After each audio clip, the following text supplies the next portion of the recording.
Regressor of the Fallen Family, Chapter 63. A month for the deadline. They're quite relaxed, aren't they? A deep voice punctuated the loud clatter of horse hooves as a cavalry unit dashed across the fields, reaching Logan's ears at the vanguard. They must be talking about the time they need to ally among themselves.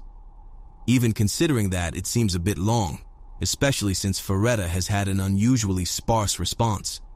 By the time we take over Sylvan, Ferretta will react, or they might contact us during the battle. Yes, that's likely, but by then, everything will be too late. Patrick turned to glance back, wearing a satisfied smile on his face. The gallant knights leading the charge and the 1,000 soldiers trailing behind them, weapons in hand, brought smiles to their faces even on the verge of war. With time to spare, Patrick naturally took interest in other compelling stories. I heard your slave has become a force user. Did you foresee this when you brought him in? Yes. Planning to make him a knight? Once we return, I shall do so.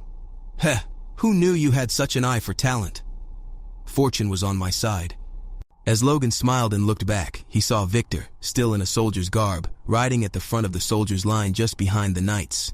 Though he could appoint him a knight immediately, as he had become a force user, Logan had decided to delay it a bit longer. He's still raw. It wouldn't do for him to clash with knights and get ruined too swiftly. Regardless of his consideration, Victor's expression was slightly discontented. Since his slave documents had been burned before him, it wasn't an issue of status, but perhaps he wants to fight with the strong. Logan let out a stealthy chuckle at that thought. He had already prepared a worthy adversary to challenge the boy, Ronyan, who was diligently training in blade vision at McLaine Castle. The two prodigies would doubtlessly become excellent rivals. I'll let you fight to your heart's content later. For now, hold on, kid. True adversity had yet to show even a shadow of itself. The future's greatest weapons were still in need of careful tempering. Go! Let's go kick the backsides of the Sylvans! For now, it was time to utilize the present's main actors rather than focus on the future. 2 from the McLaine family, 73 knights, 390 soldiers, and 313 mercenaries. Nearly 2,800 cavalry troops, after obtaining ample rest, raced for half a day. Then, they could see the bewildered expressions of Sylvan troops atop the city walls. "We'll come out, Sylvan! Accept my blade." The booming voice shook the air, causing trembling among the soldiers atop the walls nearly a kilometer away. What? What is that? Flame banners? Quick, inform the Lord. As the soldiers panicked, silver-armored knights appeared as if they had been waiting for the moment. Each one donned armor embossed with a great sword engulfed in flames. At the forefront, a slightly overweight middle-aged man grimaced with disgust as he looked over the ramparts. McLaine, to actually storm in. These madmen dare to make light of me. My lord, let me lead the way. I will stop Patrick McLaine. We'll smash them.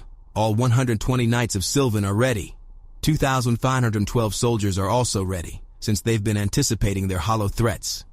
With the recently promoted high-grade knight and his subordinates' confident shouts, the battle lines were drawn. Although McLane's forces were unexpectedly numerous, their own troops were vastly superior. Even after receiving magical communications, they hadn't expected the enemy to really show up. But now that they did, it was almost laughable. Callian also became a high-grade knight. Patrick McLaine, you're no longer the only one in this territory.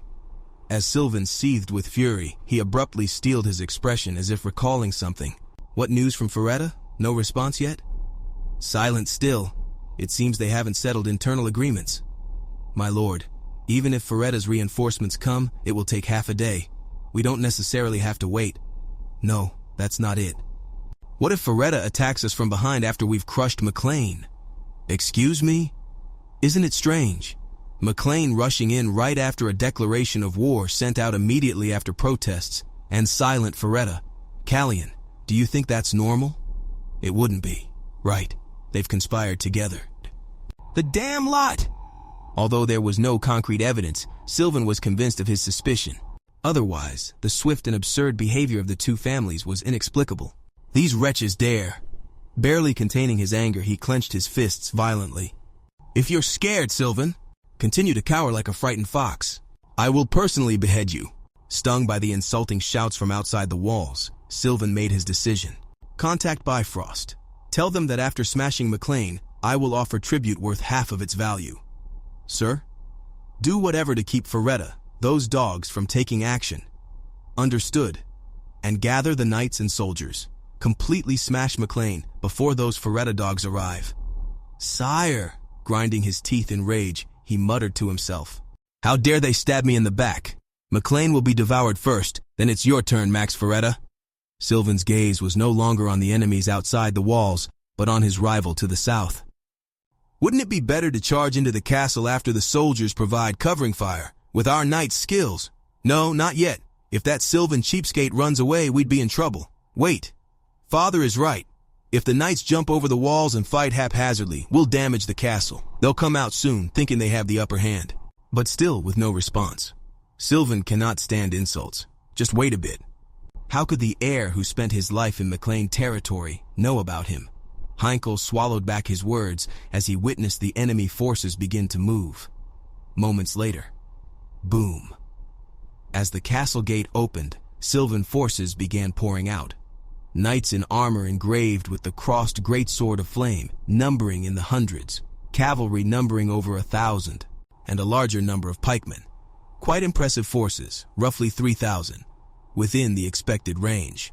Of course, McLaine leaders, facing nearly 1.5 times their forces, were unfazed. Rather, those who know no shame, McLaine.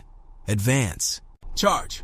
Before the opposing leader's cry had fully subsided, Patrick's blade surged with red energy, unhesitatingly pointing forward. "Charge! Go! I'm taking the lead!" Inspired, McLane's soldiers spurred their horses forward in unison. "Such barbaric!" The subordinate yelled in anger, but Callian simply snickered. "Just look at them charge. They're all just soldiers." Instead of leading with their knights, McLane's line was rushing forward, oddly broken up and spread out, with ordinary soldiers leading the charge instead of having their knightly crests. Seeing such a foolish charge, Sylvan cavalry laughed. "Poor rabble. Yes, fancy equipment. McLaine must have made a good profit. Shall we crush them?" "Of course." Charge. Unlike the disorganized McLaine forces, Sylvan's army maintained a standardized formation with the knights leading the charge, followed by a support of over 1,000 cavalry. A tested and proven formation it was, symmetrical and effective. Once the knights and cavalry break through the center, the scattered remnants will be easily taken care of by the pikemen. Callian imagined the battle neatly playing out in his mind, but the reality of the battle unfolded in a far different manner. "Let loose!" Amidst the scattered McLaine rabble, a middle-aged mercenary with gray hair shouted, and McLaine soldiers promptly aligned themselves and raised crossbows. Once the distance between the two forces narrowed to 300 meters, "Fire!" A barrage of death rained down upon Sylvan's forces like a storm. Screams and clangs of metal filled the air as the front lines of knights, previously lax, now fell beneath the onslaught of arrows, leaving the following cavalry defenseless and wrecked. As their lines fell apart and tangled up, the Sylvan ranks were rapidly devastated. "Increase speed!" As Callian gritted his teeth and shouted, the knights closed ranks, enhancing their force to the maximum as they charged. With the leading high-grade knight, Callian, and the others energetically charging their horses with force, it seemed that victory was still within grasp. However, "I'll kill them. I'll kill them all!" As Sylvan knights, powered by fury, approached the McLaine front line. "Disperse!" Following the command from the gray-haired mercenary, McLane's cavalry split off left and right, avoiding the knights. "Target their soldiers, not the knights!" Annoyed by those words, Callian clenched his teeth, but he and the other knights of Sylvan couldn't turn back. McLaine Knights were now emerging from the center of their own forces. "If you have the guts, try this!" A red-headed giant bellowed confidently as a red force blade over 2 meters long erupted from his sword. "Force blade!" Before Callian could contemplate its significance, he instinctively leaped off his horse to evade. The nearly 3-meter-long blade of crimson light swung left and right, slicing through knights who had withstood the rain of crossbow bolts, now cut down in swaths. "Top tier!" With more than 70 knights perfectly halved by 120, screams of despair filled the air. "Annihilate the enemy!" Patrick McLane's command roared as McLane's knights dismounted and charged towards the still superior-numbered Sylvan knights. Every swing contained formidable force that pressed the opposition. It was not just momentum but sheer power from McLane's knights overwhelming Sylvan's. How is this possible? In the midst of the battlefield, Callian stood with a dazed expression.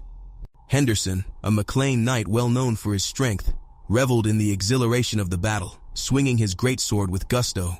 He felt an exhilarating surge of strength flow through him, unlike anything he'd experienced before. Though his previous encounters with intermediate-grade monsters during logging missions in the monster forest had been challenging, clashing with knights was incomparable. To think he was pushing back 2 standard knights equals to his past self with his newfound prowess. With each swing, his thrill intensified, strengthening his greatsword more and more. His vastly improved force and heightened sensation had his blade carving ever more precise arcs through the battle. Suddenly, with a scream from the enemy, Henderson sensed his force grow by more than 30% and realized he could harness it even more effectively, another 30% or more. In this moment, he understood the sensation his seniors had only described in words. "Rise up!" Henderson's battle cry echoed as he matured into an intermediate-grade knight in the heat of combat, seeking his next target. Henderson too?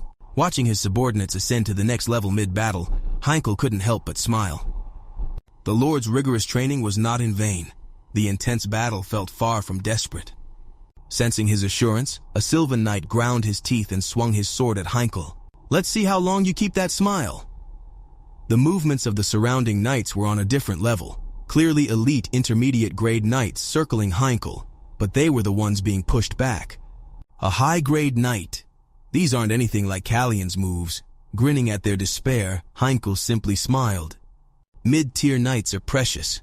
Perhaps these opponents would be conscripted under his command, and he took care not to damage them too, as he handled them with ease. Simultaneously, Heinkel looked around for any ally who might be in danger. Only one enemy, a high-grade knight, was of any concern.